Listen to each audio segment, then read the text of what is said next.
de São João.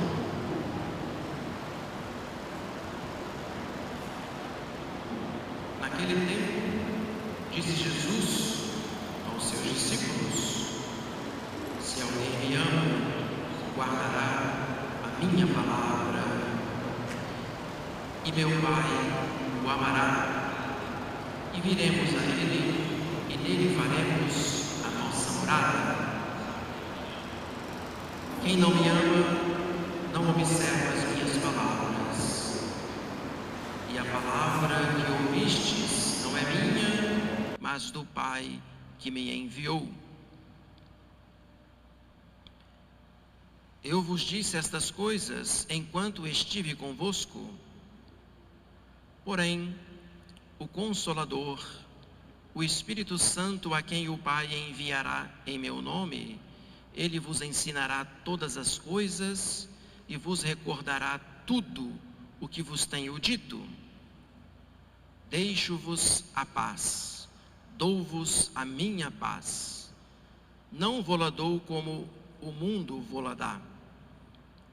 Que o vosso coração não se perturbe, nem assuste. Ouvistes o que eu vos disse? Vou, mas regresso a vós. Se vós me amasseis, certamente havíeis de vos alegrar, de eu ir para o Pai, porque o Pai é maior do que eu. Disse-vô-lo agora, antes que suceda, para que quando suceder, acrediteis. Já não falarei muito convosco, porque vem o príncipe deste mundo, que nenhum poder tem sobre mim. É, porém, necessário que o mundo reconheça que amo o Pai e que faço como o Pai me ordenou. Podem sentar-se.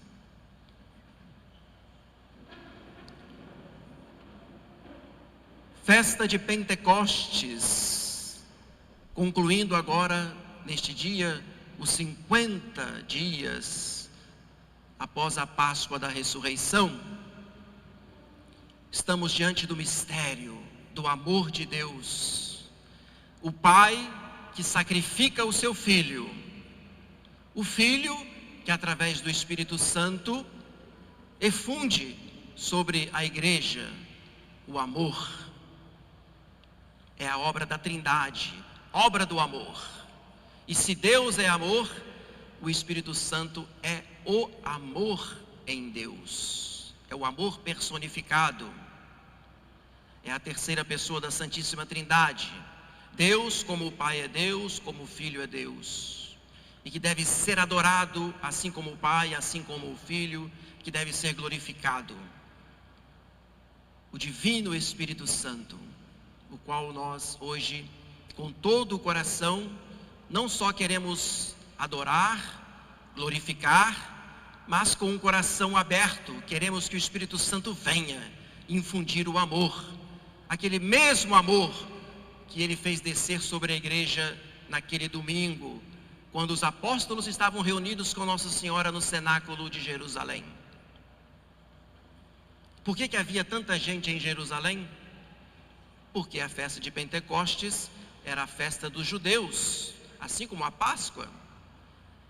E se nós comemoramos na Páscoa a ressurreição de Cristo, festa cristã que suprime a festa judaica do Cordeiro Pascal, dos pães ázimos, da travessia do deserto.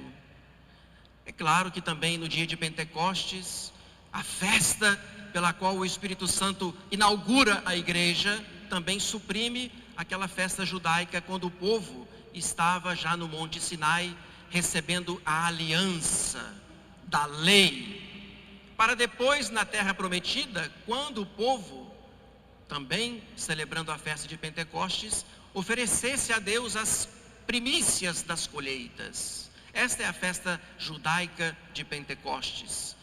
A aliança de Deus com o povo, a proclamação da lei de Moisés e as primícias das colheitas que são oferecidas. Por isso Jerusalém estava abarrotada de judeus de todas as partes do mundo. Imaginem só que extraordinário esse fenômeno, né? Enquanto naqueles 9 dias, foi a primeira novena da história da igreja, Nossa Senhora estava lá reunida, no silêncio, na contemplação, na profunda paz da oração, junto com os apóstolos. Um retiro muito bem feito, bem conduzido, porque ali estava a mãe da igreja, sustentando as colunas da igreja, os apóstolos, que talvez ainda fossem colunas um tanto frágeis, pois os apóstolos eram de fato medrosos, covardes, haviam abandonado nosso Senhor na cruz, haviam se despedido dele no dia da ascensão, e agora restava que eles se transformassem. E como de fato aconteceu, repentinamente no domingo, o vendaval, a casa quase que se mexeu por inteira, o cenáculo, portanto, recebeu um clarão, a luz do fogo que desceu em forma de línguas, e os apóstolos, junto com Nossa Senhora, começaram a falar maravilhas, e o próprio São Pedro, mostrando que era o chefe da igreja, o primeiro Papa, no seu primeiro discurso, ele já converteu 3.000 pessoas, todas essas pessoas foram batizadas, e todas essas pessoas batizadas levaram para seus respectivos países a boa nova do Evangelho. Por isso que Pentecostes é a inauguração da igreja. E por isso nós também estamos aqui para receber os dons do Espírito Santo, o dom da sabedoria, do entendimento, o dom do conselho, o dom do temor de Deus, o dom da fortaleza, o dom da piedade, o dom do entendimento, da ciência, se eu não falei.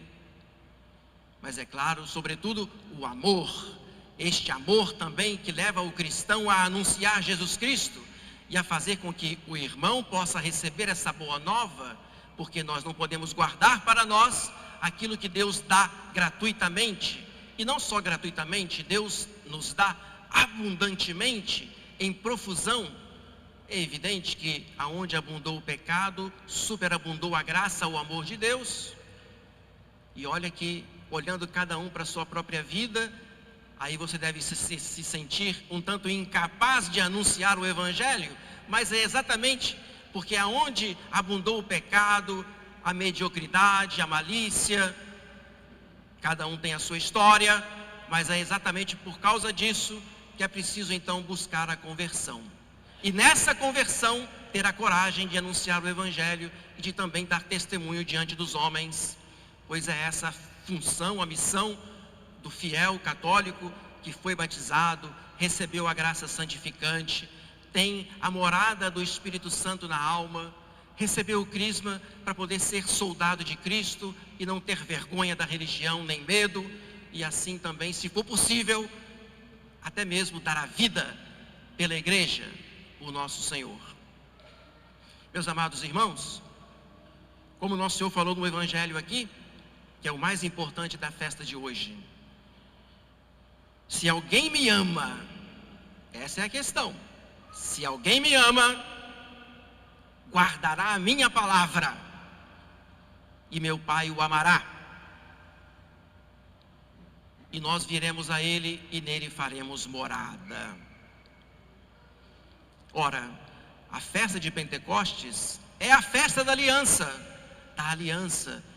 de cada um com o nosso Senhor, nessa promessa, nesse propósito de amar a Cristo e de ter a sua presença aqui no coração de maneira inviolável, que nenhum pecado nos faça perder o amor de Cristo, a graça de Deus. A fidelidade é a aliança que não pode ser rompida. Evidentemente, claro, se lá houve a proclamação da lei de Moisés, muito mais agora a igreja recebe a proclamação da lei da caridade, do amor, que é o vínculo da perfeição. E nosso Senhor nos chama para a mais alta perfeição quando Ele nos disse: sede perfeitos como vosso Pai Celeste é perfeito.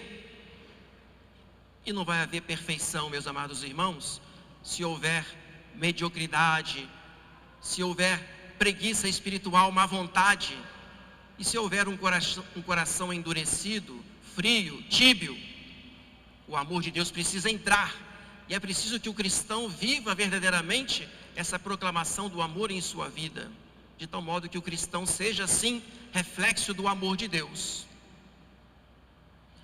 E aí, quando o cristão ama a Deus verdadeiramente, está disposto, portanto, a viver esse vínculo de amor com Ele de maneira constante, são sempre as primícias que nós estamos oferecendo ao nosso Senhor. Sempre os sacrifícios, as orações, as obras meritórias, as confissões, os sacramentos que recebemos, sobretudo a Santa Comunhão, a nossa união com Deus, a oração vocal, a oração mental, a oração particular que fazemos em casa, a oração pública que fazemos aqui na igreja. Tudo isso são primícias que nós constantemente oferecemos a Deus como um altar que nós trazemos aqui dentro do peito, no qual existe sempre uma imolação do egoísmo, do amor próprio, da vaidade, da impureza, e o Espírito Santo quer queimar e purificar tudo isso nesse altar aqui, que de fato, volto a repetir, se cada um olhar para a própria história, vai perceber que de fato ainda tem muita coisa a ser purificada, muita coisa a ser queimada no fogo do amor do Divino Espírito Santo. Concluindo, essa festa ela pode se resumir em duas palavras: mais e sim. Vocês vão entender quando eu vou contar agora essa história de uma menina que está em processo de canonização, Alexia González Barros, que nasceu em Madrid em 1971, que morreu com 14 anos com câncer na coluna. E num câncer repentino, avassalador, ela veio a falecer em questão de meses. E no leito da morte, a sua mãe, muito católica, gostava de contar para ela histórias. E a última historinha, a mãe sempre colocando a menina, a filha, Alexia, também no cenário daquela historinha que era contada. Era a história do nascimento de Jesus. Ela falava do presépio, dos pastores. E aí, colocando a Alexia ali naquela história, ela queria escutar mais. Embora a mãe ali, talvez vendo que a filha estava morrendo, não aguentando de emoção, mas era obrigada a continuar a história porque a filha queria ouvir mais, mamãe, mais, continue. Já não aguentando de dor, ela prestes a falecer na sua última agonia, a sua mãe falando para a filha: agora, minha filha, Nossa Senhora quer te receber, você está disposta? Sim, mamãe, sim. Então, ela veio a falecer e nós sabemos que temos uma santa que deu a sua vida, ofereceu as primícias do amor ali na última hora, uma alma inocente e pura, que nunca talvez tenha perdido o elo, o vínculo do amor com Cristo. Agora você vai fazer a sua resolução e eu a minha. Quando o Espírito Santo vier nos impulsionar, vamos ser generosos e vamos dizer mais. Não é o suficiente. Precisamos de muita conversão ainda. Mais para o alto, mais para as coisas elevadas e sublimes. E todas as vezes que o Espírito Santo vier nos inspirar alguma boa ação, vier nos tocar o coração, não vamos resistir ao Espírito, como fala São Paulo, mas vamos dizer sim. E ter a coragem de sempre dizer sim e deixar que Ele nos leve aonde Ele quiser nos conduzir. E que o Espírito Santo nos conduza à plenitude do amor, à perfeição, para um dia alcançarmos a glorificação no céu. Louvado seja nosso Senhor Jesus Cristo.